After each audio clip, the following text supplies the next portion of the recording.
नववर्षाच्या स्वागताच्या अनुषंगाने नवी मुंबई पोलीस आयुक्तालयाच्या क्षेत्रामध्ये वाहतूक शाखेकडून एक DCP, एक ACP, 36 अधिकारी आणि 510 अंमलदार जे आहेत ते वाहतूक नियमन आणि त्याचबरोबर जे वाहतुकीच्या नियमाचं उल्लंघन करणार आहेत या बंदोबस्तासाठी तैनात करण्यात आलेले आहेत। गर्दीचे ठिकाणं असतील त्या ठिकाणीसुद्धा वाहतूक पोलीस पोचेल आणि त्या ठिकाणची वाहतूक जी आहे ती सुरळीत करायचा प्रयत्न करेल, या दृष्टीने सुद्धा प्रयत्न करण्यात आलेले आहेत।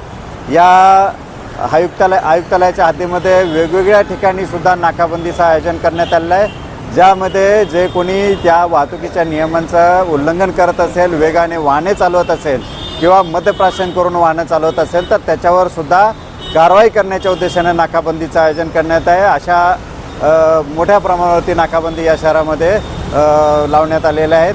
त्याचबरोबर गस्ती पथकं जे आहेत, पेट्रोलिंग व्हेकल जे आहेत, दुचाकी असेल आणि चारचाकी असेल, ते सुद्धा वाहतुकीचं नियमन करण्यासाठी किंवा हुल्लडबाज जे लोकांच्या आनंदावर विरजण घालायचा प्रयत्न करत असतील, वाहतुकीच्या नियमाचं उल्लंघन करत असतील, त्याच्या बंदोबस्तासाठी सुद्धा गस्ती पथकं तैनात करण्यात आलेली आहेत। लोकांना मी, सर्व जनतेला किंवा नागरिकांना मी आवाहन करतो की या नवीन वर्षाचं स्वागत आपण वाहतुकीचे सर्व नियम पाळून आपल्या स्वतःचा जीव धोक्यात न घालता आपल्या जीविताचं संरक्षण कसं होईल, त्याचबरोबर आपल्या कृतीमुळं, आपल्या वाहन चालविण्यामुळं समोरच्या व्यक्तीला कुठलीही इजा होणार नाही या दृष्टीनं आपण सर्वांनी प्रयत्न करावे आणि वाहतुकीच्या नियमाचं पालन करावं।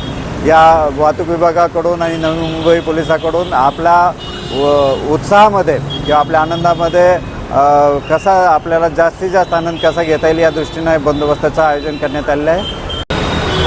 नवी मुंबई पोलीस आयुक्तालय व वाहतूक विभागाकडून नागरिकांना नवीन वर्षाच्या सुद्धा आम्ही शुभेच्छा देतो।